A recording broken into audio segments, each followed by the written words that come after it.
This is my book, I Want to Belong, written by Stacy Yildiz. In this story, my son Troy, who's 9, is up here in the corner, and he's looking in at his sister in her classroom, and this is my daughter Elise. A special story based on experiences this family has surrounding autism. Troy was my first, so he was easy and he hit all his milestones. So when my daughter came, around 18 months, I realized she wasn't talking anymore. She wasn't saying any words. She was getting constant ear infections. At 3 years old, Elise was diagnosed with nonverbal autism. It was devastating at that time. You know, you have to have a grieving period. Oh, I gotta cry. Okay. Okay. It's the hardest thing because you grow up with thinking your life is going to be a certain way. Stacy Yildiz, an elementary school teacher, says it was what she witnessed on the playground that inspired her to write a children's book.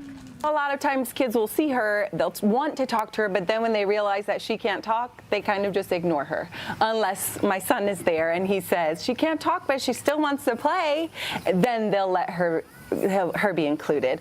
So all day I had been thinking about that, and I was like, I need to come up with something. The book, titled I Want to Belong, is about inclusivity, a lesson Elise's older brother Troy is constantly teaching their friends.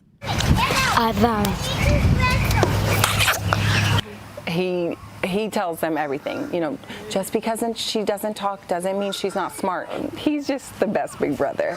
She just has autism, and that doesn't make her different. The book illustrating scenarios Elise and many other kids with autism can relate to.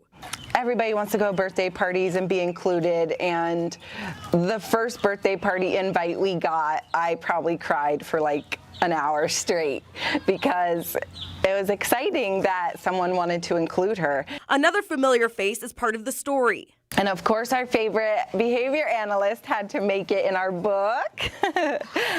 And her and Elise have a really special bond. Brittany Ayala has been working with Elise and her family for years. She says they've been working on different ways to communicate. Everybody deserves their voice to be heard, so we take what motivates them and teach them how to communicate for it. So instead of maybe crying for something that she wants, she's able to use her communication device or even some of her vocals to tell us what she needs. Illustrated in the book, one of their favorite forms of communication, a high five.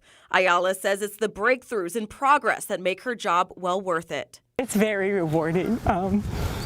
It's always a blessing to see that and also see how hard the parents work to make sure that their kids get the access to everything that they need. You just treat any kind of a special needs child the same way you would treat any other child. You still try to talk to them. You still give them the goodie bags. You know, as long as you're including them, that's all that matters. The key here, Stacy says, is to just try. You know, you may not understand what someone's going through if they have special needs, but if you just try to communicate, while it not be the way that we may think, they're still trying to communicate back with you, and it doesn't mean that they don't want to be included, ladies. So you can go and get that book. It's on Amazon right now. I Want to Belong. Of course, I will post a link to this on clickorlando.com/insider. You know, that's such a good message, just try, because sometimes if people don't understand something or they're uncomfortable, they might just, retreat. So that's a good message, just try, even if it's not, perfect, you're making the effort. I think a lot of times too, you'll find that so many people are so much more accepting than you might realize sometimes if you open up and talk about, well, my child has autism, and then other people are aware of, maybe they didn't want to ask exactly what was happening, but people are so accepting. Yeah, I'm so proud of her brother Troy too. Troy, isn't he great? Such a great big brother who just stops, takes the time, explains, she just doesn't talk, but she still wants to play. Yeah, and he's a rock star. Something as You're simple more as alike that. than you are different. Exactly. Well, thank you so much, Crystal.